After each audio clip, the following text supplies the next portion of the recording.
famous rabbis of yesteryear. Now I want to do a special class concentrating on a few of the highlights of famous Kabbalist life, of part of the Chachmei Tzfat, the great rabbis from Tzfat, Rabbi Yaakov Shaltiel Ninio, Zecher Tzadik Libracha. He was born right at the start of the 19th century, reported over in the year 1800, Hey Taf Kuf Sa'amach, and passed away in Taf Reish Tet, that was 1849. He was about nearly 50 years of age. He was a rabbi, he was a great Kabbalist, and one of the great rabbis of Tzfat in its time. Let's explore a few of the highlights of the famous Kabbalist life. At that point in time, it was part of the Ottoman Empire. He was born in capital city of Israel, Jerusalem, over there, and came from great rabbinic heritage. His father's name was Rabbi Huda Nino, and his mother's name was Rabbanit Luna Nino. He would learn at the famous Yeshivat Bet El in Jerusalem. Let's say that was a bastion of the Kabbalistic yeshivas, you could say, all across the world. He would learn under the auspices of other great rabbis at that point in time, including Rabbi Abraham Bachar David, I think, who very much had a very integral position inside, and he would actually go on to mention him in his books, it's reported over. Now, he would get married, I believe, to Rabbanit Esther Sarah, her name was. I think, if I'm not mistaken, was a daughter or somehow very closely related to the Chacham Bashi of Tiberias, Rab Chaim Shmuel HaKohen Konorti, if I'm not mistaken, but I'll have to double check that. It was, at that point in time, there was a lot of great rabbis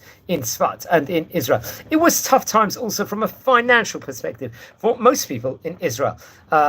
So because they would move, I think, go on to live in a city of Tiberias, near his father-in-law, where he would go on to study Torah, and it will be, from a financial point of view, a bit more easy to, there was less difficulties with regards to Parnassa point of view. And he was able to, but despite, let's just say, from the financial perspective, maybe let's just say there was more difficulties, he would he would go from place to place in life, and he would describe very much his travelings in his book. He will dwell in Torah, and to the highest levels, let's just say. And a lot of this, he would not sleep much also. And he was in contact with many of the great rabbis in his generation, respectively, granted him, let's say, greatness, especially great Kabbalists in of itself. Among them included the famous Rabbi Chaim Pelagi he had connection to. He was a famous posek of his time, a Parshan, a Mukubal, a Kabbalist, and one of the great rabbis of Izmir. Remember, Rabbi Chaim Pelagi arguably is one of the greatest rabbis that came from Turkey in Jewish history, without a doubt. So he was very close with him. He would correspond with him, and I think at one stage in time, Rabbi Ninio would go to Kushta, if I'm not mistaken. Other great rabbis he happened to be in connection with, who we have to point out, includes the famous Rabbi Yaakov Yedidia Mosafia, and Rabbi Mordechai Shmuel Girondi, and Rabbi Eliezer Elfandari. We've spoken about the famous rabbinic, let's say, dynasty of the Alfandari family on various occasions before, and he happens to be in, let's say, a correspondence with regards to him. His grandfather was Rabbi Yaakov Nino, who he himself, I believe, lived in Tzfat and wrote the book,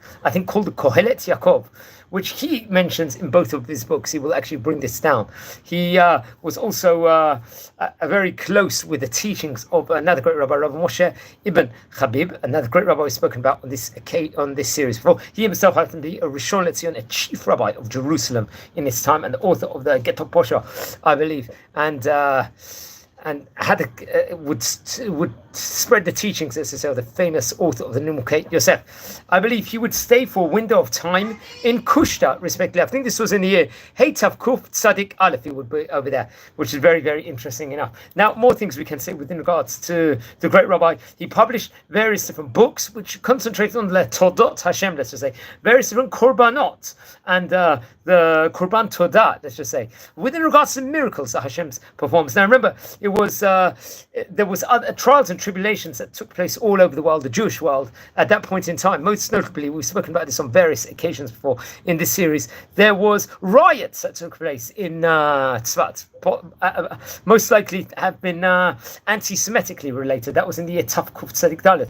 There was also mentioned on various occasions in the series a large earthquake that was in, I think, in Turkey, if I'm not mistaken, in Tav Kuf Tzadik Zayin, if I'm not mistaken. I think it was over there, or it was somewhere. There was an earthquake, I think, around that period in time. So he would actually mention this, I think, inside his book, respectively. He would bring this down about these inside the Emet Yaakov book, respectively. I think it would bring out various different sources in regards to the Kavanot HaRashash, Rav Shalom Rabbi, we've spoken about before, with regards to the Sefer of Rabbi Chaim Vital, and his works included, I think, a chibur of Chastei David, which was of Rabbi David Majo, I believe, Majar, I hope I pronounce it correctly, his name. He was a famous Kabbalist and author of Kabbalah books, and one of the great rabbis also, of the famous Yeshivat Bet El. Many rabbis were close to him. He was a very famous rabbi of his time.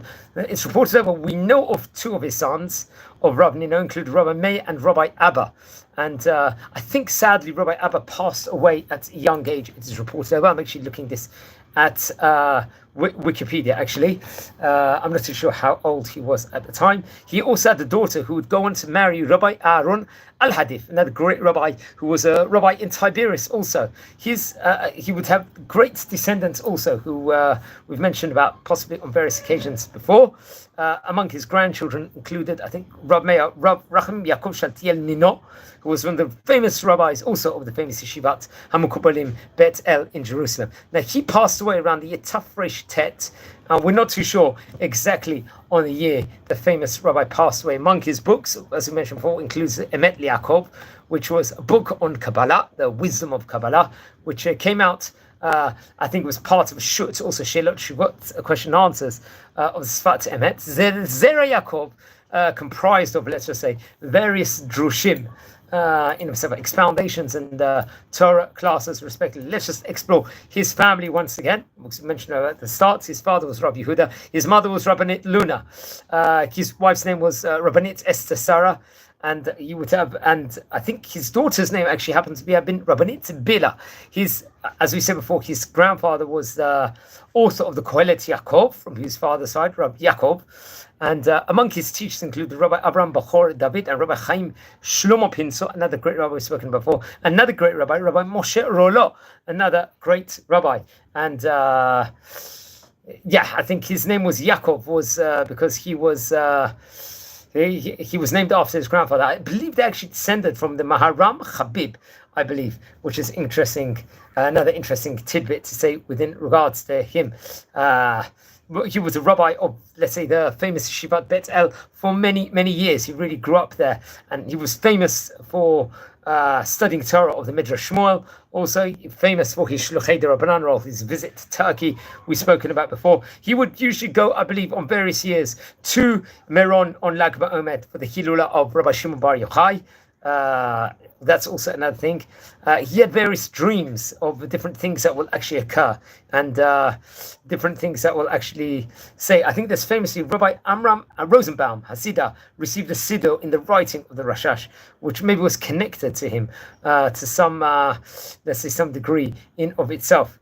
And much more can be said. He would spend a long time in Jerusalem. I believe there was plague that actually took place in Jerusalem.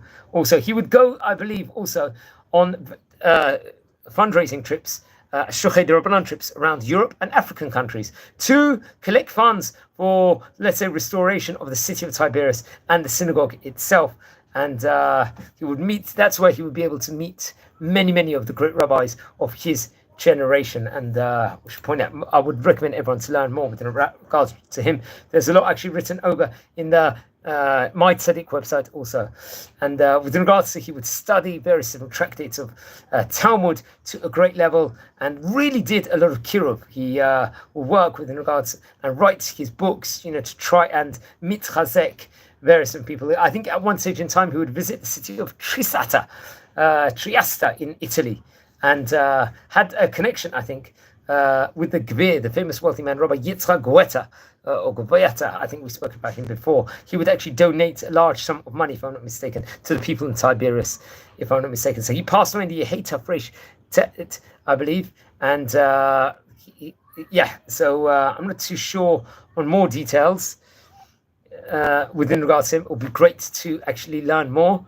Let's explore a bit with regards to his two books. It's mentioned about the Emet Yaakov and the Zera Emet. I think Emet Yaakov book was actually printed in the year 1853.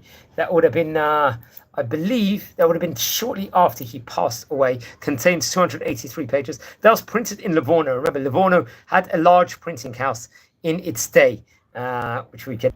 The book of the Zera Yaakov, like the previous book we just mentioned, was printed actually in the capital city of Israel, in the year 1912, and that contained 350 pages brought over from the HebrewBooks.org website. It contains various different sermons and drashot, actually very much featured in Hebrew, in Ivrit, and actually mentions the name of Rabbi ניניו also inside the preface of it. And I think it actually came out through his son, Rabbi ניניו, if I'm not mistaken. I think it actually states in the preface it was what a great Kabbalist he actually was. Now, friends who are community, we're learning about the famous rabbis of yesteryear. If you descend from any of the rabbis we are speaking about, please send me an email. I would love to hear more information. If you haven't subscribed yet to the channel, please subscribe now. We're near on 7,000 subscribers. If you feel anyone is interested in watching any of these video biographies that we're speaking about, please share these videos to other people also and help us grow this community more and more. Wishing you all a great day. Take care and be well. Thank you very much.